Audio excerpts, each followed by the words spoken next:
Hello everybody, Kerry Shuck here, joined by the Carter Baum. Now Carter, 6 straight victories for the Oklahoma City Barons, picking up where they left off before the All-Star break. Yeah, it was a little rough to start off in the first period. Back and forth game, it was real physical to start off the first, but like you said, the Barons get that 6th straight win. It's really a big turning point in the season. They get back to 500 for the first time since late November in a game they actually beat Lake Erie back in November to get to 500 again. But really, it's been a good streak for the Barons. Bachman has played out of his mind in net, facing almost 40 shots in every game, made 39 here tonight. And really, the team's just coming together. The roster's been stable for a while, not as many transactions like we saw earlier in the year.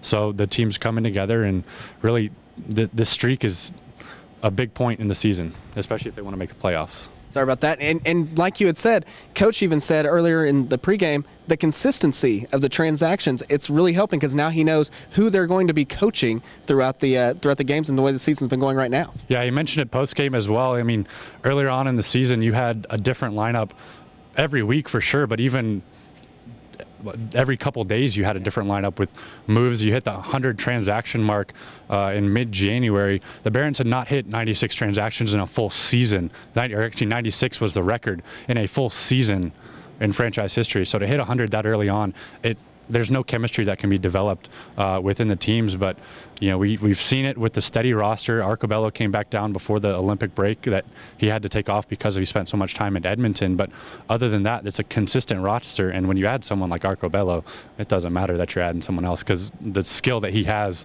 just jumps right in. He had a goal and an assist in his first game back. Now with the way the roster is and everything, the players that are hurt, this is what's scary for all the other teams in the Western Conference.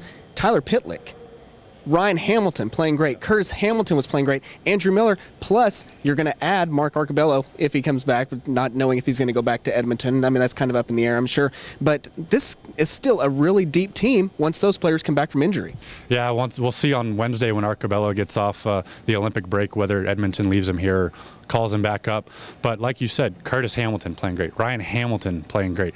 Pitlick, who's a little dinged up, hasn't played in a couple games. He's been playing great. I mean, Coach said, Pitlick and Curtis Hamilton are probably the closest to come back, hopefully next weekend on the road trip against Grand Rapids and Toronto. But you're going to add Andrew Miller when he gets back from his upper body injury, a top-line guy right there. He was playing on the wing with Lander all season long, and that's a huge boost to this team that's playing well as it is with some secondary scoring that we've seen really step up.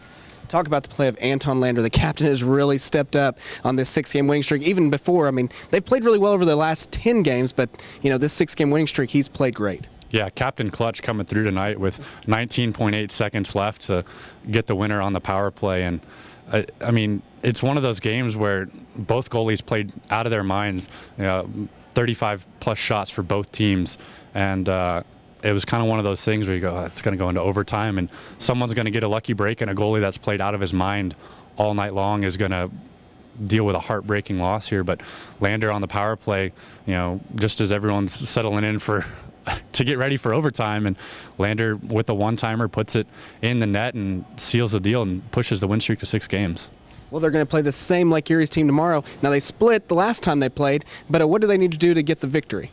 They need to keep getting shots towards the net, something that they've done consistently recently, and it's led to more success on the ice. They need to, if any way possible, limit the amount of shots that Richard Bachman sees. He can't see 40 shots a night. He's playing out of his mind on this streak, and at some point he's going to have an off game. Everyone has them, and when you face 40 shots like that and you don't play an A-plus game like he has, that's when the streak will probably end. They need to do a little bit better defensively and limit the shots. The power play's got to continue to get better. We saw it. They didn't really have a power play goal until that last game of the road trip before the break. They had one here tonight to win it, and so the power play's got to keep playing well.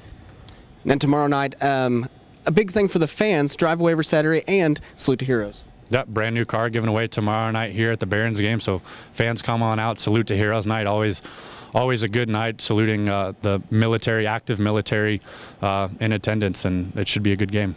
We'll see if the Barons can get their 7th straight victory. For Carter Baum, I'm Kerry Shuck, Barons TV.